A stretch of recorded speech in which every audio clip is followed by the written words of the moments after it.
More than 25 inmates were killed inside a government prison, not in a war zone, not during an escape, but inside one of Colombia's most guarded facilities, right in the capital city. And that wasn't the end of it.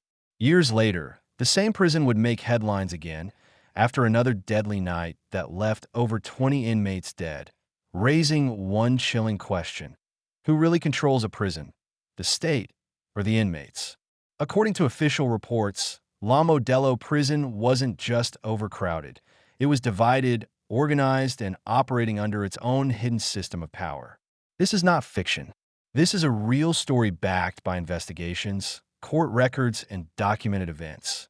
And what happened inside these walls is more disturbing than most people realize. So if you want the truth behind one of the most dangerous prisons in the world, make sure you like and subscribe, because this story only gets darker from here. It was supposed to be one of the most secure prisons in Colombia. Instead, it became a city of criminals governed by criminals. In April 2000, the streets of Bogotá were calm. Families walked past corner shops. Buses rattled down Avenida Carrera 30. Just a few miles away from Colombia's Congress and Supreme Court stood a massive concrete fortress known as La Modelo Prison. And inside those walls, men were preparing for war. According to reports from El Tiempo, BBC News, and Colombian judicial investigations, what happened next would expose a reality few outsiders understood. La Modelo was not controlled by the state. It was controlled by inmates. More than 25 men would die in a single day of violence. Many were shot. Others were stabbed. Some were burned alive. Survivors later told investigators that guards either fled or stood aside as rival groups fought with military-grade weapons. This wasn't a riot fueled by chaos. It was organized, it was strategic, and it had been building for years. Before we go deeper, if you value real, fact-based true crime stories that expose what power looks like behind closed doors, subscribe to this channel. Because what happened inside La Modelo is not just a prison story. It's a story about corruption, politics, and a system that lost control of its own walls. Now let's step inside. La Modelo Prison opened in 1959 in Bogotá. Designed to hold a few hundred inmates, it eventually housed more than double its intended capacity. According to Colombia's National Penitentiary and Prison Institute, known as INPEC, overcrowding became a chronic problem by the 1990s. But overcrowding wasn't the most dangerous issue. Control was. By the late 1990s, Colombia was deep in internal conflict. Guerrilla groups like FARC and ELN were active across the country. Right-wing paramilitary organizations, including the United Self-Defense Forces of Colombia, EUC, were expanding their influence. Drug cartels still operated despite the fall of Pablo Escobar years earlier, and many of their members ended up inside La Modelo. Instead of separating rival factions, authorities placed them in different cell blocks, effectively allowing each armed group to consolidate power. According to investigations by Colombia's Attorney General's office, La Modelo became divided into territories. One wing held leftist guerrillas, another housed right-wing paramilitaries. Common criminals and drug traffickers filled other sections. Each wing developed its own leadership, its own economy, its own weapon supply. Former inmates interviewed by Colombia media described a system where prisoners paid taxes for protection. Cells were bought and sold. Weapons were smuggled in pieces and reassembled inside. Some reports alleged that corrupt officials facilitated contraband entry, allegations that led to internal investigations, though not all claims were proven in court. By 1999, tension was rising. The AUC paramilitaries accused guerrilla inmates of coordinating outside attacks from within prison. Guerrilla prisoners accused paramilitaries of executing informants behind bars. Threats were exchanged across cell block windows. According to Human Rights Watch reports from the early 2000s, Colombian prisons at the time were heavily influenced by the country's armed conflict. La Modelo was one of the most extreme examples.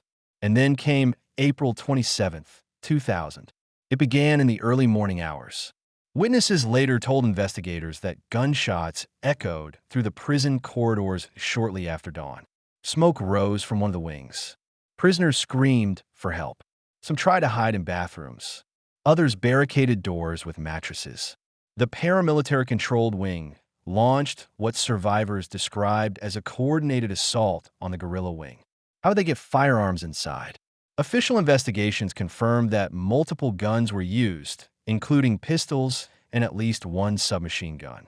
Colombian authorities later acknowledged serious security failures, though the exact method of smuggling was never fully clarified in public court documents.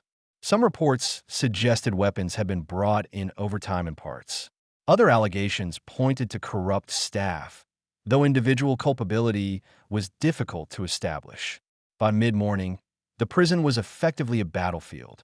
Inmates threw grenades, improvised from explosive materials. Gunfire rang out across the courtyard. Fires burned in cells.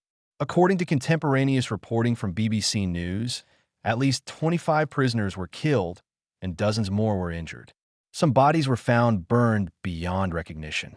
Survivors claimed that certain inmates were executed after surrendering. These claims were later mentioned in human rights reports, though not all details were independently verified in court rulings. Outside the walls, families gathered in panic. Ambulances lined the street. Police reinforcements surrounded the facility. But inside, control remained fragmented for hours. According to official statements from Inmate at the time, prison guards were overwhelmed and retreated to secure perimeters while military and police units regained order.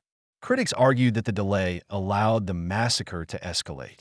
The aftermath was brutal. Mass graves were not found, but bodies were carried out under heavy guard. The smell of smoke lingered in the air. Bullet holes marked the walls. The government announced investigations. Politicians demanded accountability. But many Colombians were not surprised, because La Modelo had already developed a reputation. Former inmates interviewed years later described it as a prison where the state negotiated with criminals instead of controlling them. The massacre of April 2000 did not happen in isolation. It was the result of a prison system intertwined with Colombia's armed conflict, and it exposed something deeper. La Modelo wasn't just overcrowded. It was politically divided. Inside those walls were not only thieves and traffickers, but combatants in a national war. Men who had commanded militias. Men accused of massacres in rural villages. Men who believed they were still fighting a cause. Prison did not end their conflict. It relocated it. Following the massacre, the Colombian government transferred certain high-risk inmates to other facilities. Security measures were reviewed. International observers called for reforms. But reports in subsequent years indicated that violence continued inside La Modelo, though not always at the same scale. Overcrowding persisted. Gang structures adapted. In 2013, and again in later years, Colombian media outlets reported additional clashes, murders, and corruption investigations linked to La Modelo. Some officials were arrested on charges related to facilitating contraband entry. Court proceedings confirmed certain cases of corruption within the prison system, though not every allegation led to conviction. Human rights organizations continued to document concerns about inmate safety, medical care, and internal power hierarchies. And La Modelo remained open. To understand why, you have to understand Colombia in the early 2000s. The country was undergoing a transformation. President Álvaro Uribe launched aggressive security policies targeting guerrilla groups. Paramilitary demobilization processes began mid-decade under the Justice and Peace Law. Many former combatants passed through prison systems like La Modelo during investigations and transitional justice proceedings. Some cooperated with prosecutors. Others maintained silence. Court filings from demobilization hearings revealed testimony about coordination between paramilitary leaders and criminal networks, though those testimonies focused largely on crimes committed outside prison walls. Still, La Modelo's reputation endured. Inmates described an internal hierarchy where wealth and affiliation determined survival. Those without connections were vulnerable. Protection cost money. Access to safer areas required alliances. Official prison capacity numbers rarely matched actual population counts. Overcrowding, according to INPEC statistics released in various years, exceeded 50% in some Colombian facilities during peak periods. And overcrowding breeds volatility. When men live packed together in concrete cells built for fewer bodies, tension becomes constant. Food becomes currency. Space becomes power. Information becomes leverage. By the time international media revisited La Modelo in later documentaries and investigative pieces, the narrative was consistent. The prisons symbolized systemic failure. Not because every guard was corrupt, not because every inmate was violent, but because the institution had been shaped by a country at war with itself. Back inside the prison yard, long after the smoke of 2000 cleared, life resumed its rhythm. Roll calls, meal lines, whispers through bars. New inmates arrived, often unaware of the history beneath their feet. But veterans of the massacre remembered. One former prisoner, interviewed anonymously by Colombian television years later, described waking up to gunfire and stepping over bodies in a corridor. His account aligned with media reports, though certain dramatic details remain unconfirmed beyond testimonial evidence. What is confirmed is this: at least 25 people died that day. Dozens were injured, and Colombia's prison system faced international scrutiny. Yet La Modelo did not close. It adapted, and in the years that followed, it would face new allegations, including claims of internal extortion rings, organized crime coordination, and continued factional control. Some of these claims were substantiated in court. Others remain allegations reported by journalists. What makes La Modelo different from fictional prison horror stories is this: there are court documents. There are autopsy reports. There are human rights findings. There are government admissions of failure. And there are families who buried sons. The contradiction is stark. La Modelo stands in the capital city of a democratic nation. It operates under formal regulations. It is supervised by a national agency. Yet, according to repeated investigations, it functioned at times as a semi-autonomous territory governed by inmate power structures, a prison that ruled itself. And if April 27, 2000 revealed anything, it was this: when the state loses control inside a prison, violence does not disappear. It reorganizes. This is only the beginning, because to truly understand La Modelo, we have to go deeper into the networks that operated inside its walls. The paramilitary leaders who commanded loyalty even behind bars, the corruption cases that shook Colombia's justice system, and the reforms that were promised in the aftermath. Some succeeded, many did not. And what investigators uncovered in the years after the massacre would reveal a system far more complex than a single day of bloodshed. By the time the smoke cleared over La Modelo prison on April 27, 2000, Colombia could no longer pretend it didn't know what was happening inside its own walls. The official death toll stood at more than 25 inmates, with dozens injured. According to reporting from BBC News, Colombian newspaper El Tiempo, and statement from the National Penitentiary and Prison Institute, INPEC, the violence lasted for hours before authorities fully regained control. But numbers don't explain what really happened. To understand that morning, you have to understand the tension that had been building for months. La Modelo was not just overcrowded. It was politically fractured. By 2000, Colombia was in the middle of one of the most violent periods in its internal armed conflict. Guerrilla groups like FARC and ELN were carrying out kidnappings and bombings. Right-wing paramilitary organizations, particularly the United Self-Defense Forces of Colombia, known as the AUC, were expanding rapidly. Both sides accused each other of massacres in rural regions. And when members of these groups were arrested, they often ended up in La Modelo. Instead of isolating ideological enemies, prison authorities housed them in separate cell blocks within the same facility. According to human rights organizations and Colombian investigative reports, this effectively allowed both factions to maintain command structures behind bars. Inside the prison, allegiances were not symbolic. They were enforced. Former inmates later described a system where each wing operated almost like a fortified territory. Leadership hierarchies mirrored those outside prison. Orders traveled from block leaders down to foot soldiers. Disputes were handled internally, sometimes violently. The prison had become a compressed version of Colombia's civil war. In the weeks leading up to the massacre, reports indicate there were escalating threats between the paramilitary-controlled wing and the guerrilla wing. According to Colombian media archives from early 2000, intelligence warnings about possible violence had circulated, though it remains debated how seriously they were taken. Some accounts suggest that paramilitary inmates believed guerrilla prisoners were coordinating attacks outside the prison.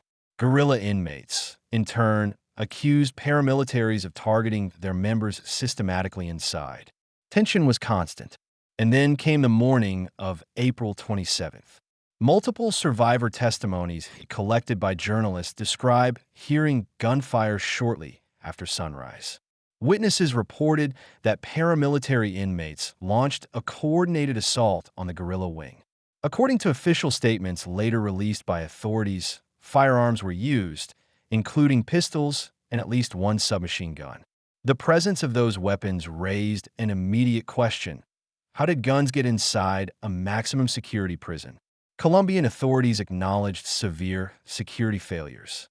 Investigations were opened into possible corruption among prison staff. While several guards faced scrutiny and administrative consequences in the years that followed, not every allegation resulted in criminal conviction. Some details about the precise smuggling methods remain disputed or unconfirmed in public court documents. What is confirmed is this: the attackers were armed, and they were organized. Survivors told reporters that barricades were set on fire. Explosive devices, described in media accounts as improvised, were thrown between blocks. Smoke filled corridors. Some inmates attempted to hide under bunks. Others tried to scale interior barriers to escape crossfire. According to human rights reports released after the incident, certain victims appeared to have been executed at close range. These findings were based on forensic examinations and testimony, though not every specific allegation was proven beyond doubt in court proceedings. For hours, chaos reigned. INPEC officials later stated that prison guards retreated to secure positions while reinforcements were mobilized. Critics argued that this response allowed the violence to escalate. Government representatives countered that guards were outgunned and unable to safely intervene immediately. Outside the walls, Bogotá woke up to sirens. Families gathered near the prison gates as news spread across radio broadcasts. Ambulances moved in and out. Reporters crowded the perimeter. Police and military vehicles blocked surrounding streets. Colombia had seen violence before, but this was different. This was inside a state institution. By midday, security forces regained control of the facility. Bodies were recovered from burned cells and corridors. Injured inmates were transported to hospitals under heavy guard. The official death toll surpassed 25.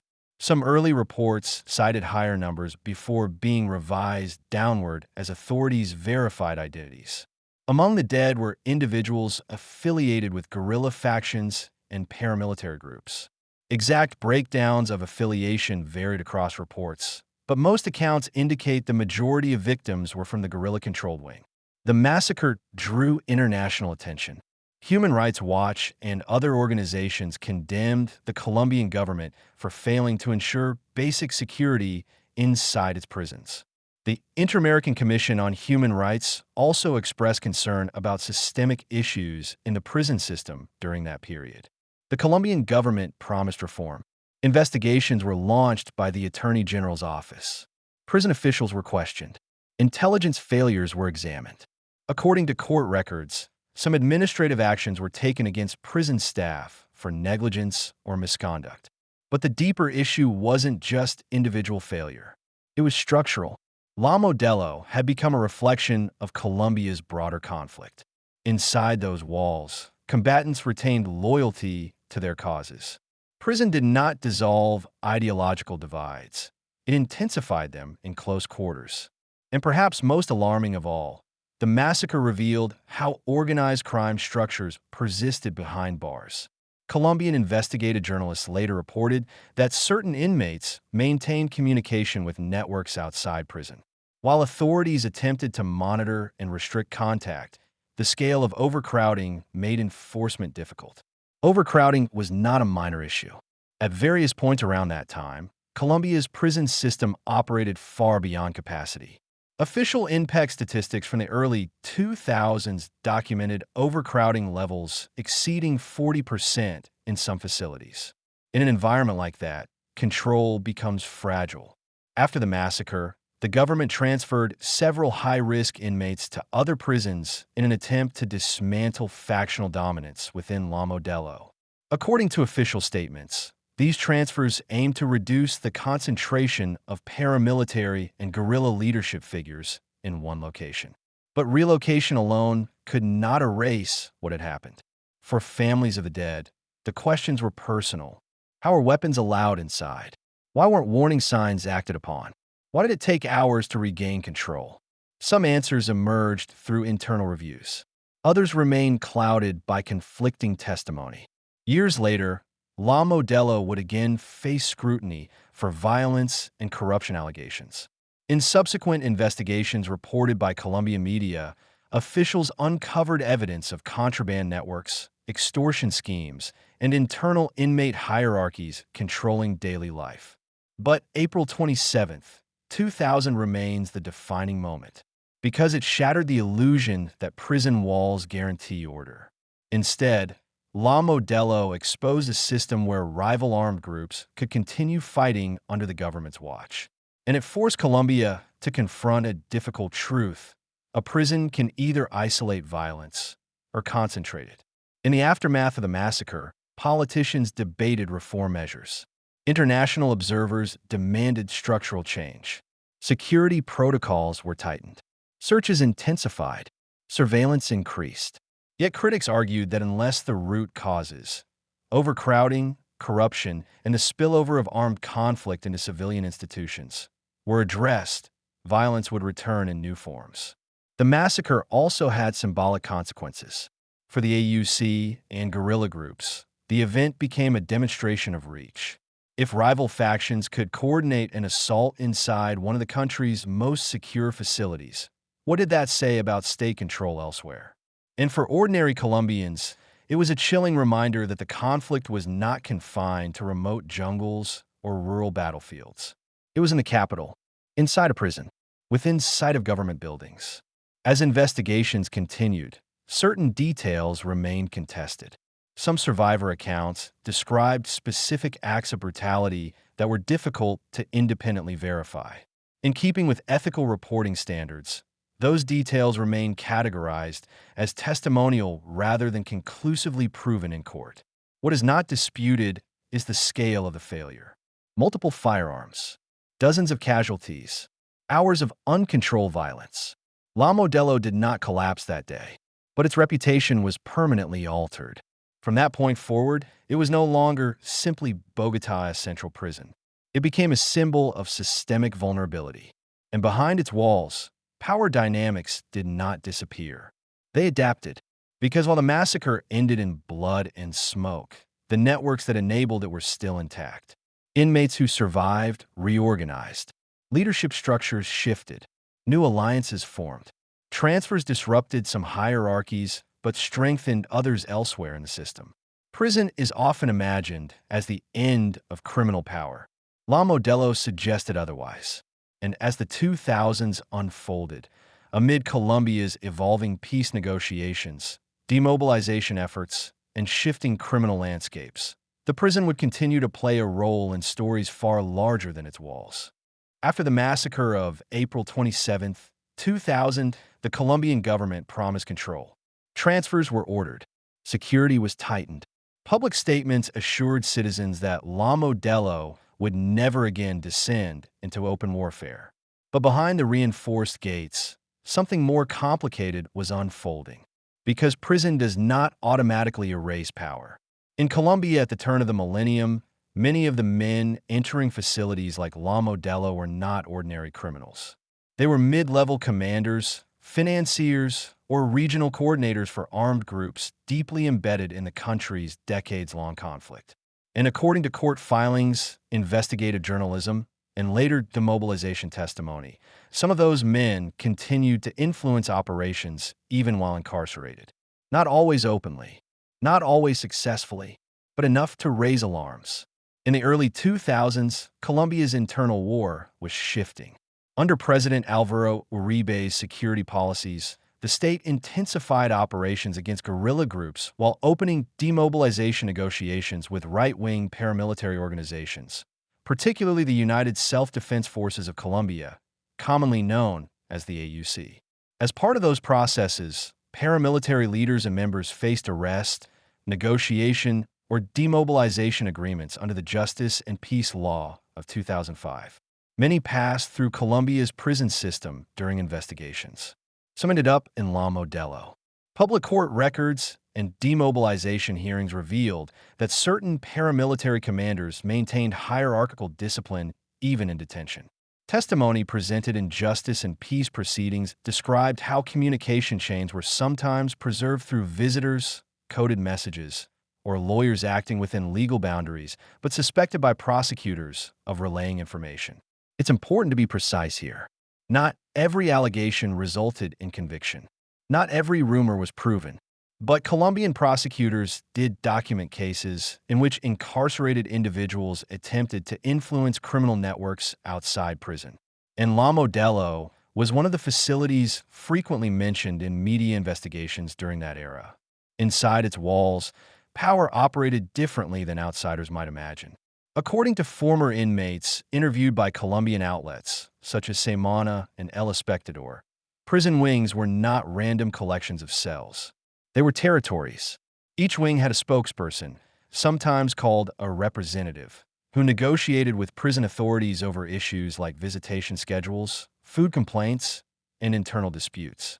On paper, this system was meant to facilitate communication and prevent unrest.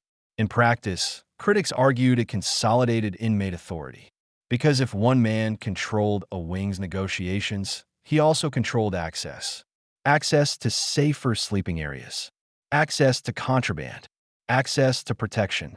After the 2000 massacre, authorities attempted to break up factional dominance by transferring certain high-risk individuals to other facilities.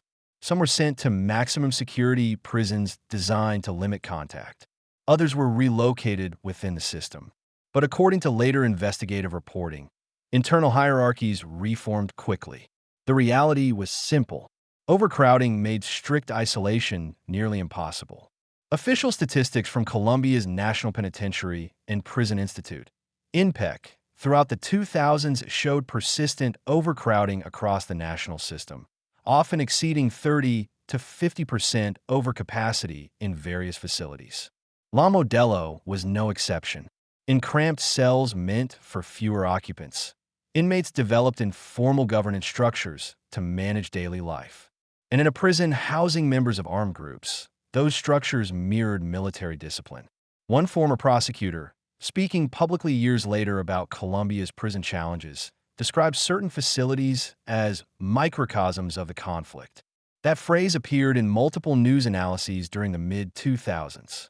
Because the war outside did not pause simply because leaders were detained. In justice and peace hearings, paramilitary commanders testified about their organization structures. While much of that testimony focused on crimes committed in rural regions, massacres, forced displacement, drug trafficking, it also revealed how tightly organized those networks were. So when mid-level figures were placed inside prisons like La Modelo, they did not suddenly become powerless individuals. They entered with loyalty networks already built. Some investigators alleged that incarcerated figures attempted to influence witness testimony. In certain cases, prosecutors requested additional security measures to prevent interference. Not all such allegations were proven, but enough were documented to raise institutional concern. Guerrilla members, too, maintained ideological cohesion inside prison. FARC and ELN detainees often referred to themselves as political prisoners rather than common criminals. According to human rights organizations that monitored prison conditions, these inmates sometimes organized educational programs and collective decision-making structures within their wings. From the outside, this could appear orderly. From the government's perspective, it risked reinforcing factional solidarity. And in La Modelo, where rival ideologies were housed in proximity, solidarity often translated into hostility. After 2000, direct, large-scale massacres did not immediately repeat at the same intensity within La Modelo, but violence did not disappear. Colombian media periodically reported stabbings, suspicious deaths, and internal clashes in subsequent years. Some incidents were confirmed homicides, others were classified as under investigation. Each new report reopened the same question: who truly controlled daily life inside? Authorities insisted that INPEC maintained operational command. And formally, that was true. Guards controlled gates, schedules, and external security. But internal influence was more complicated.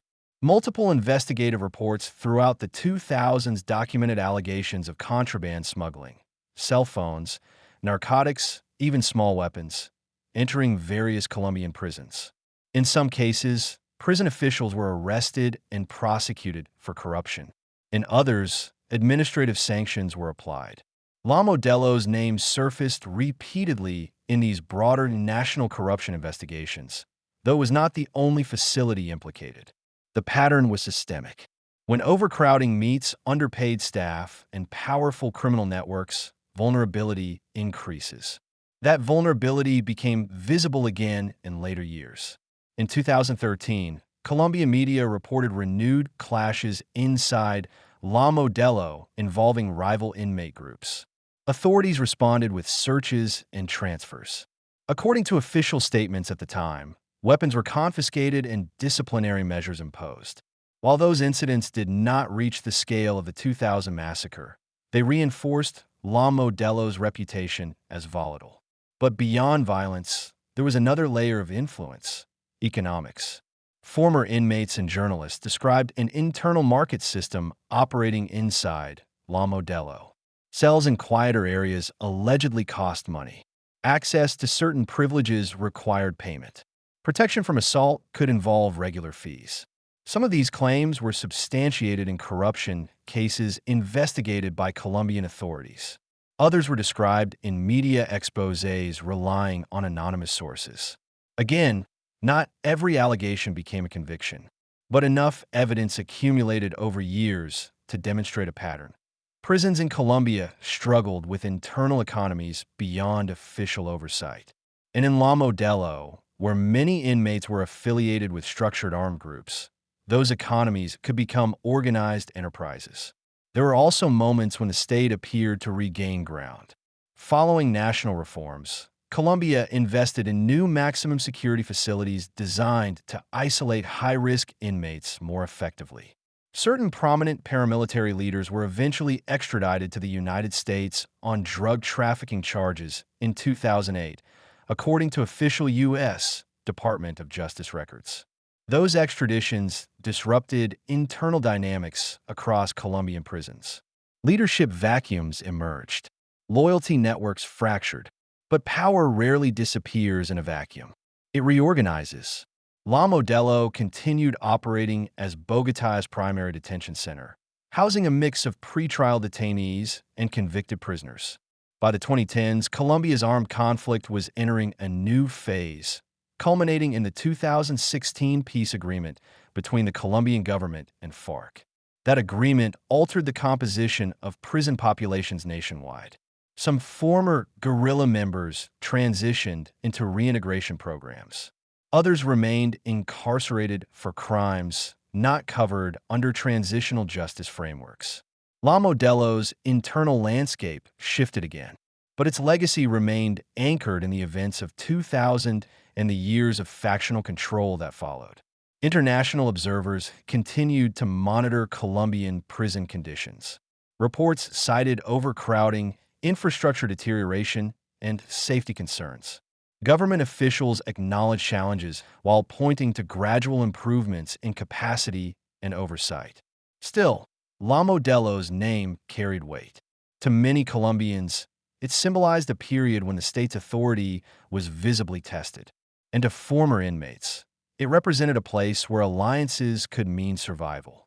One recurring theme in interviews conducted by Colombian journalists was the concept of respect. Inside La Modelo, respect was not abstract. It was enforced through reputation. Men who entered without affiliation often sought protection under established groups. Refusal could mean vulnerability. This dynamic was not unique to Colombia. Prison sociologists worldwide have documented similar patterns. But in La Modelo, those patterns were intensified by the political nature of many inmates' backgrounds. War did not stop at the gate. It adapted to confinement. And as prosecutors, judges, and investigators continued untangling crimes committed outside prison, they also confronted the reality that incarceration did not always sever operational links. In some cases, court filings described attempts to coordinate criminal acts from within detention. In others, communications were intercepted and presented as evidence during trials. Each revelation reinforced the same unsettling truth. Walls are physical barriers. Power is not.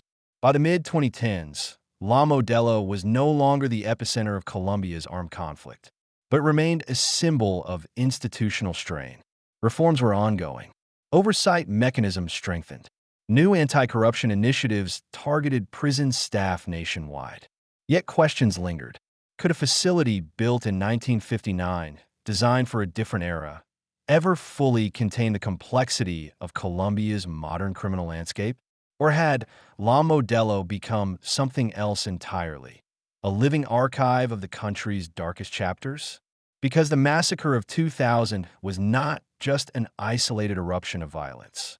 It was a revelation, and the men who once gave orders in jungles and villages learned how to give orders from behind bars. Years after the 2000 massacre, Colombian authorities were still confronting the same disturbing pattern. Criminal networks inside prison were finding ways to sustain themselves, not through open warfare, but through systems.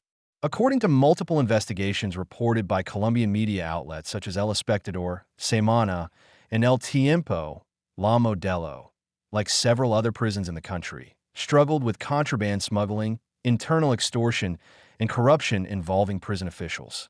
It did not always happen in dramatic fashion. It happened quietly. A cell phone slipped through security. Cash exchanged hands during visitation. A guard looked the other way. And inside an overcrowded facility, those small breaches multiplied. Official reports from Colombia's National Penitentiary and Prison Institute, INPEC, throughout the 2000s and early 2010s acknowledged repeated discoveries of contraband during internal searches. Authorities confiscated cell phones, narcotics, makeshift weapons, and electronic devices in periodic sweeps. In public statements, officials described these operations as proof that oversight mechanisms were working. Critics saw something else. They saw evidence that contraband was widespread enough to require constant recovery. The presence of cell phones inside prisons became one of the most persistent concerns.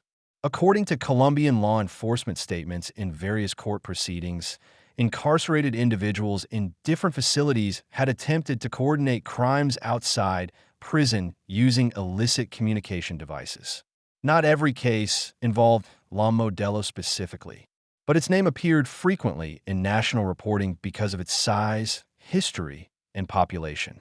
Investigative journalists uncovered cases in which extortion calls were traced back to prison facilities.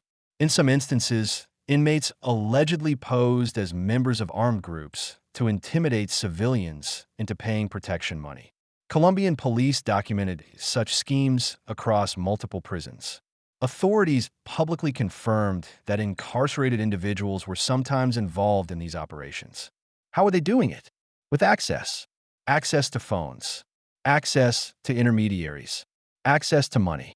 Inside La Modelo, former inmates interviewed anonymously described what they called La Tienda Interna, the internal store. While basic commissary systems exist in many prisons worldwide, allegations in Colombian media suggested that unofficial parallel markets operated alongside formal ones. Cells in quieter sections allegedly cost more. Better sleeping arrangements required payment. Protection from assault involved regular fees. Some of these allegations were substantiated in corruption cases brought before Colombian courts. In certain prosecutions, prison officials were charged with facilitating contraband entry in exchange for bribes. Court rulings confirmed convictions in specific cases across the national prison system, though not every accusation resulted in criminal judgment. It is important to state clearly, corruption cases were not unique to La Modelo. They were part of a broader systemic issue affecting multiple facilities in Colombia. But La Modelo, because of its notoriety, became a focal point. In 2013 and again in later years, Colombian authorities conducted major searches inside La Modelo following reports of internal criminal coordination. Media coverage documented the seizure of dozens of cell phones during some operations. Each seizure raised the same question. If so many phones were found during one search, how many had gone undetected? INPEC officials repeatedly emphasized reform efforts, including signal blocking technology designed to disrupt unauthorized communications. According to government statements, investments were made to strengthen surveillance and limit contraband flow. But technology alone could not solve a human problem, because corruption is rarely mechanical. It is relational. Several high-profile investigations during the 2010s revealed cases in which prison staff members were accused of collaborating with inmates. In some instances, guards were arrested and prosecuted. In others, administrative sanctions were imposed. These cases did not prove universal corruption, but they confirmed vulnerability. And vulnerability inside a prison is dangerous. In La Modelo, internal economies were layered. At the bottom were inmates with no resources. Many came from impoverished backgrounds. They relied on family support for food and hygiene supplies. Without money, survival could be precarious. Above them were inmates with outside financial networks, drug traffickers, organized crime figures, former armed group members with loyal supporters. For them, prison did not mean isolation from capital. Money flowed inward. And where money flows, markets form. According to investigative reporting, some inmates allegedly controlled entire cell blocks' access to services. Entry into certain areas required payment. Those who could not pay sometimes faced intimidation. Human rights organizations monitoring Colombian prisons raised concerns about inequality inside facilities. While not every claim of abuse could be independently verified, consistent patterns appeared in multiple reports over years. La Modelo was not merely overcrowded. It was stratified, and stratification breeds tension. Authorities attempted to disrupt internal hierarchies through transfers and rotational policies. High-risk inmates were moved to different facilities. Leaders were separated from their networks. But each transfer risked exporting the same dynamics elsewhere. In 2008, when several top paramilitary leaders were extradited to the United States on drug trafficking charges, it temporarily destabilized certain prison networks inside Colombia. According to U.S. Department of Justice records, those extraditions were intended to prevent continued criminal coordination from within Colombia. Yet mid-level figures often stepped into vacuums. Power, once established, rarely dissolves completely. Meanwhile, La Modelo continued to operate daily. Court hearings were scheduled. Pretrial detainees arrived. Families lined up for visitation. From the outside, the prison functioned like any other large detention center. From the inside, it carried history. The legacy of 2000. The legacy of factional control.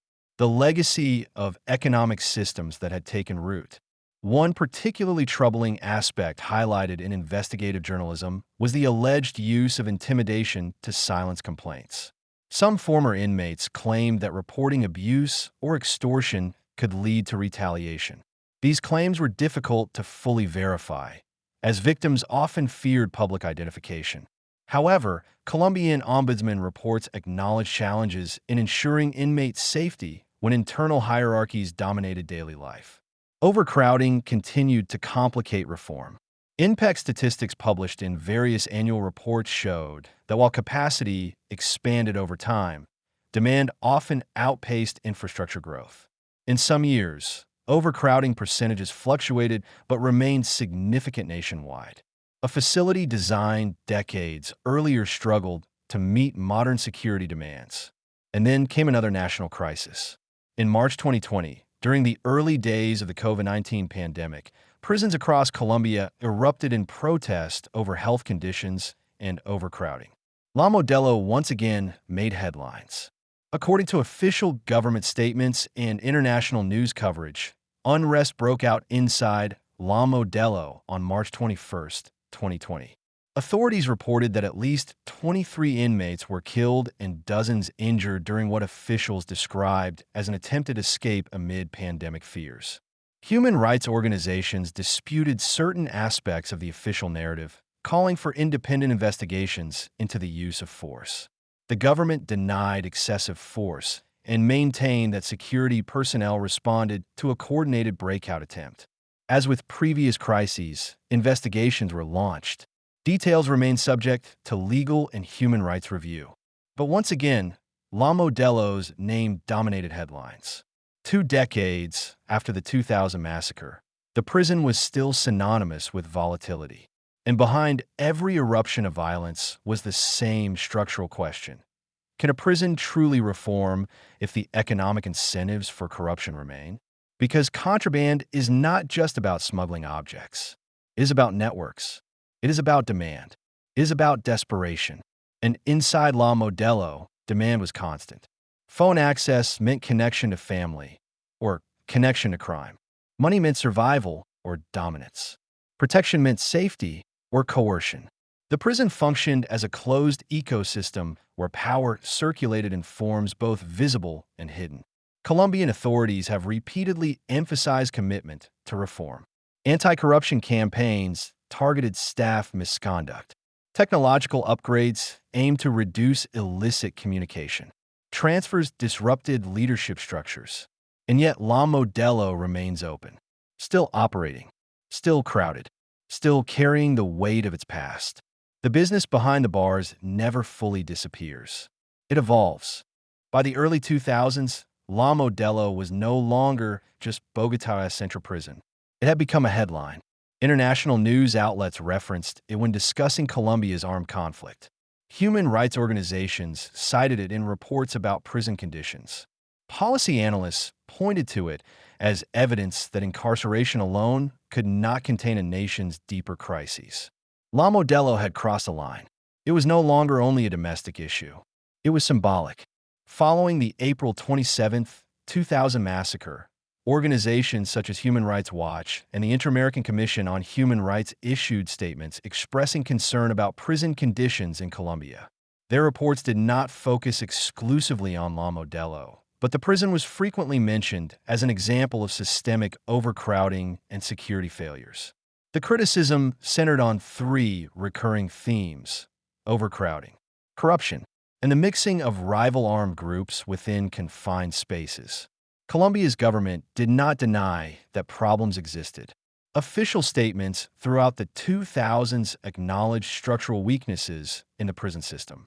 INPEC leadership publicly discussed reform efforts, including staff training, infrastructure expansion, and anti-corruption initiatives.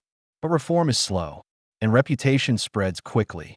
European and North American media outlets, covering Colombia's broader internal conflict, began referencing La Modelo as shorthand for institutional breakdown. Articles described it as a prison where rival paramilitary and guerrilla factions had once fought with firearms inside government custody. The imagery was powerful, a state struggling to contain war, even within concrete walls. At international conferences on criminal justice reform, Colombia's prison challenges were sometimes cited as case studies. Overcrowding statistics were presented alongside budget limitations. Analysts debated whether incarceration models imported from other systems were appropriate for a country emerging from prolonged armed conflict. La Modelo became part of that conversation. But inside Colombia, the debate was more personal. For families of inmates, the prison was not a symbol. It was a place where loved ones were held, sometimes awaiting trial for years due to judicial backlogs. Pretrial detention rates in Colombia historically contributed to overcrowding. According to official statistics published in different years, a significant percentage of the prison population consisted of detainees who had not yet been convicted. This added another layer of complexity. La Modelo was not exclusively housing hardened combatants or convicted traffickers. It also held individuals waiting for court dates. Critics argued that prolonged pretrial detention exacerbated overcrowding and tension. Judicial reform advocates called for faster case processing and alternative sentencing for nonviolent offenders. Some progress was made. Over time, Colombia implemented reforms aimed at reducing pretrial detention and expanding community-based alternatives for certain crimes. New prison facilities were constructed in different regions to relieve pressure on older institutions. Yet La Modelo remained heavily populated, and every time unrest occurred, international scrutiny returned. In 2013, when renewed violence was reported inside the prison, Colombian media highlighted the event as part of a broader national prison crisis. Images of overcrowded cell blocks circulated online. Interviews with former inmates described cramped conditions and internal hierarchies. The government responded by announcing investigations and reaffirming commitment to reform. But critics pointed to history. They pointed to 2000. They pointed to repeated contraband seizures. They pointed to corruption prosecutions. And they asked, how many reforms must be promised before structural change becomes visible?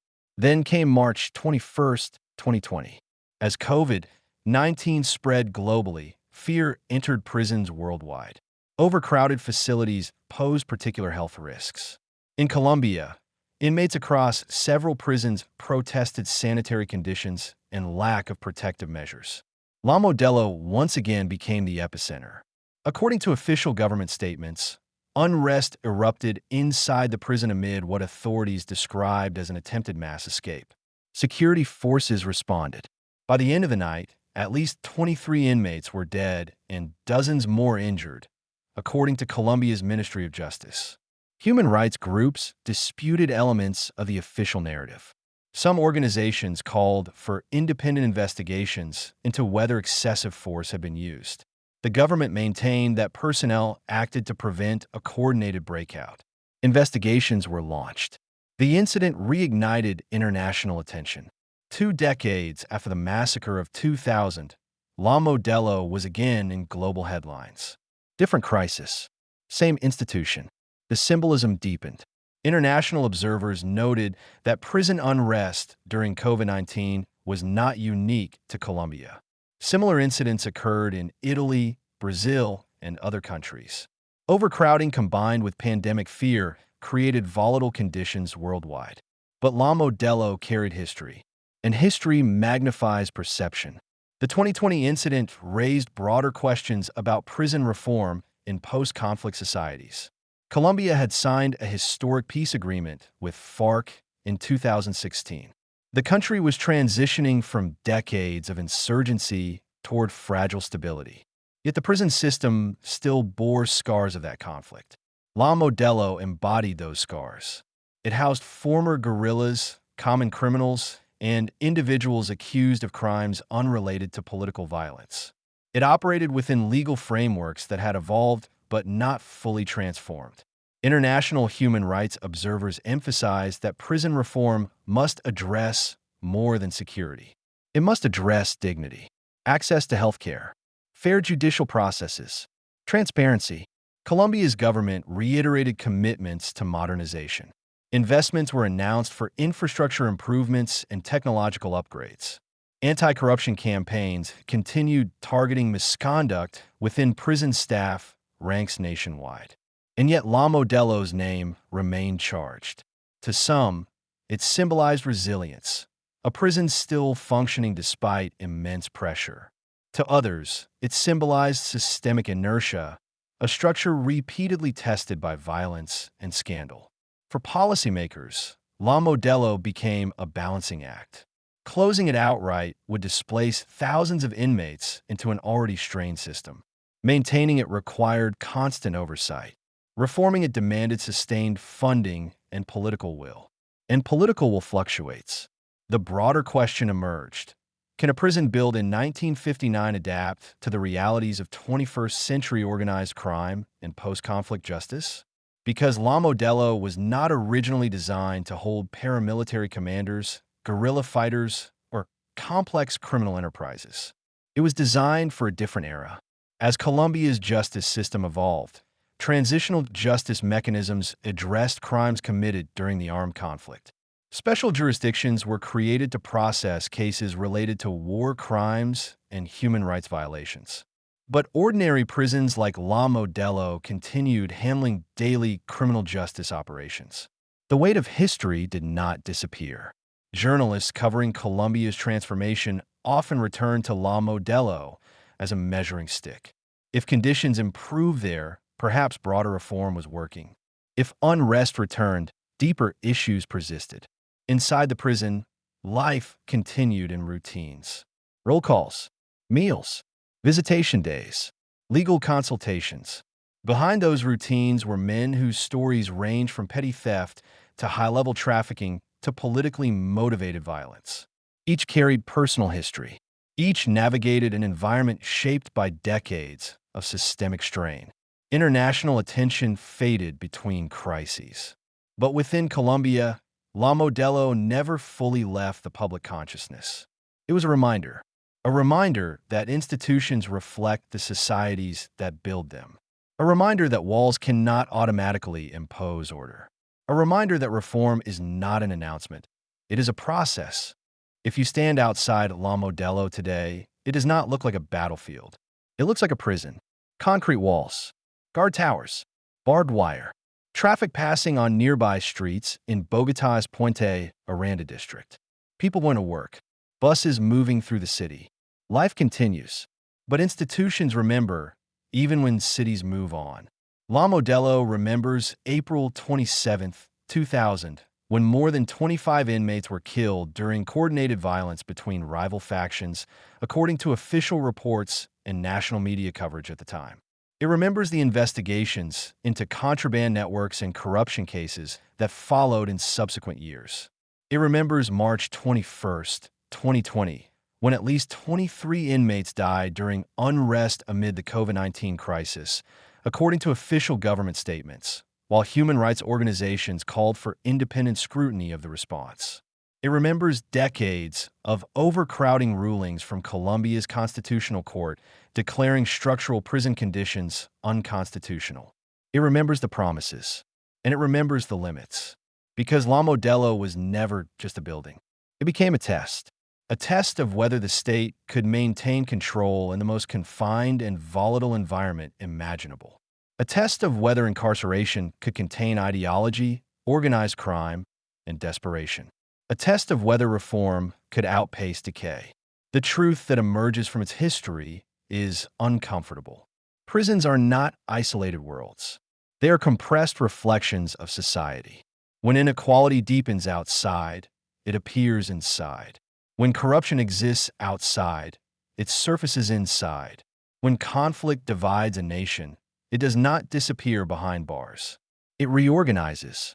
La Modelo's darkest moments did not occur in a vacuum. The 2000 massacre happened during one of the most violent periods of Colombia's internal armed conflict. Rival armed groups, already locked in war outside, carried that hostility into detention. The 2020 unrest occurred during a global pandemic, when fear spread through overcrowded facilities worldwide. Each crisis mirrored broader instability. That does not excuse institutional failure. It contextualizes it. The presence of firearms inside a maximum security prison in 2000 revealed catastrophic security breakdowns. Official investigations acknowledged serious lapses. Corruption cases in later years confirmed vulnerabilities in oversight.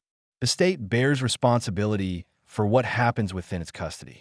But systemic failure is rarely the result of one decision. It grows slowly. Underfunded infrastructure, overcrowded cells, judicial delays, undertrained staff, competing political priorities. All of it converges. La Modelo became infamous because its failures were visible, because violence inside its walls could not be dismissed as isolated incidents. because its name appeared in headlines repeatedly across decades. Yet its story is not solely one of collapse. It is also one of endurance. The prison did not implode permanently after 2000. It did not shut down after 2020. It adapted. Security measures tightened. Oversight increased. Policy debates intensified. Progress was uneven, but existed. Thousands of inmates have passed through La Modelo and left without being part of a massacre or riot. Many served sentences and re-entered society. Some rebuilt their lives. Others struggled with reintegration. Guards continued reporting for duty. Families continued lining up for visitation. Lawyers continued filing motions. Life inside continued, even when the outside world watched. And perhaps that is the most revealing lesson. Institutions rarely transform overnight. They accumulate change incrementally, or they accumulate strain until fracture. La Modelo has lived on the edge of fracture more than once. Whether it fractures again may depend less on its walls and more on Colombia's broader path forward. If judicial reform reduces pretrial detention, pressure eases. If economic opportunity expands, crime rates may shift. If corruption is consistently prosecuted, trust strengthens. If prison policy balances security with human rights, volatility decreases. La Modelo cannot solve those issues, but it reflects them. It is a mirror made of concrete, and mirrors do not lie. They reveal. The history of La Modelo forces uncomfortable questions. Can a prison truly contain organized power structures? Can incarceration alone dismantle criminal networks? Can reform outpace systemic inequality? There are no simple answers. What is clear is this. La Modelo became infamous not because it was uniquely violent, but because it exposed how fragile institutional control can be under pressure. It showed that walls are physical barriers, not guarantees of order. It showed that power adapts, even in confinement. And it showed that reform is not optional, it is necessary. Today, the gates still open. The guard towers still stand. The debates in Bogotá's Congress continue. La Modelo remains operational, not as a relic of the past, but as a living institution shaped by history. Whether it becomes a case study in transformation or a warning unheeded depends on decisions still unfolding. But one fact is undeniable. Behind those concrete walls, Colombia confronted the limits of control and the consequences of neglect. And that story is not just about one prison. It is about what happens when a system is pushed to its breaking point. This story is a dramatized adaptation inspired by real events. Some names, places, and details have been changed for privacy.